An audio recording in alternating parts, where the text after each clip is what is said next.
Oh, there is actually one other thing. I started N.K. Jemisin's 100,000 Kingdoms today, which I'm seem to be getting along with this time. I've tried it in the past, and what seems to be a kind of ridiculously tiny bit of kind of family naming, a world kind of little bit of world building at the beginning.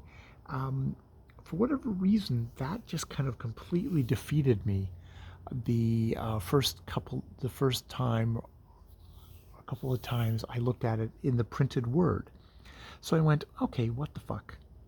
There's two ways. You either dig in deep and you go through minute detail, inch by inch and by inch by inch, or you do the lazy thing.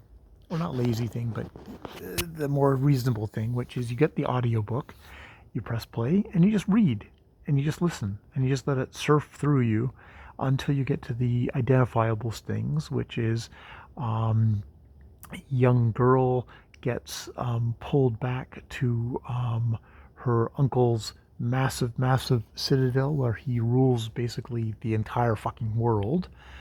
Even though he is not officially in charge, he is actually the emperor of the world, and is informed that she is, with her mother's death, has been called back to be named one of the three co-heirs to this massive kingdom by this ancient aged uncle who could die at any moment. Uncle or grandfather, actually I think grandfather, who could die at any moment. And she's like, what the fuck are you doing this for? They are both super powerful people who will just murder me and then go back to trying to murder each other. And he's like, yeah, well, your mother took off with this low-born guy out of the kingdom, and you owe service to me, so you will serve by becoming this what seems to be completely doomed heir. She meets, it's a male and a female, a lord and a lady who she is in competition with. She meets the lady carrying this leading this other guy around in a chain, and it seems to be it's like, oh, it's one of the heirs, who immediately commands this creature on the chain to, it sounds like basically the god inhabits the body, and sets to kill him, sets to kill her. The lowborn cousin, who basically everyone who is in this palace is a family member. Some are just servants who serve the grandfather, I guess the kingdom. Says, "Fucking run! Your only chance is to get up to two flights by magic elevator to your uncle." Or is he uncle or someone who is the only one who could command this creature away? She runs. She, in a blind panic, she runs, twisting, turning. Um, Gets into the elevator, but instead of saying thinking up, which is how you activate the thing, she just says away.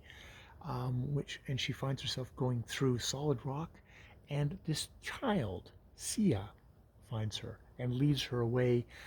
In the midst of this, she realizes that, yeah, Sia is not a child. Sia is another god, and there's a Lord Death God that is the one that the Lady Air has sent hunting her, and they take her into this huge thing, um, and suddenly the death thing is there as well.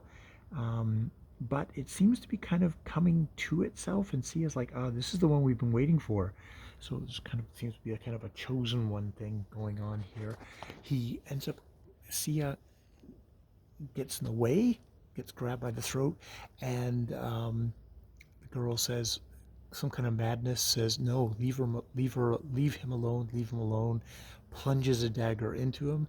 His other hand moves faster than a blur and just holds the wrist. He could squash her so easy in a second.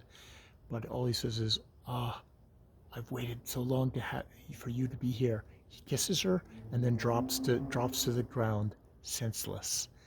And that's what we've got so far. So yeah, so far so fairly engaging and not uh, a confused, jumbled mess like I thought it was going to be.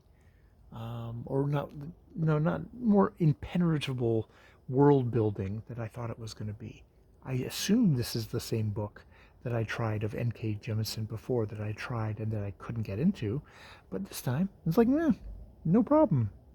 I mean, I'm really not worrying about names. I'm really not worrying about titles and various little kind of things. There's a whole mishmash of royal family stuff that I just I don't give a fuck about. So we will leave it there for the moment. All right, I've been Jay.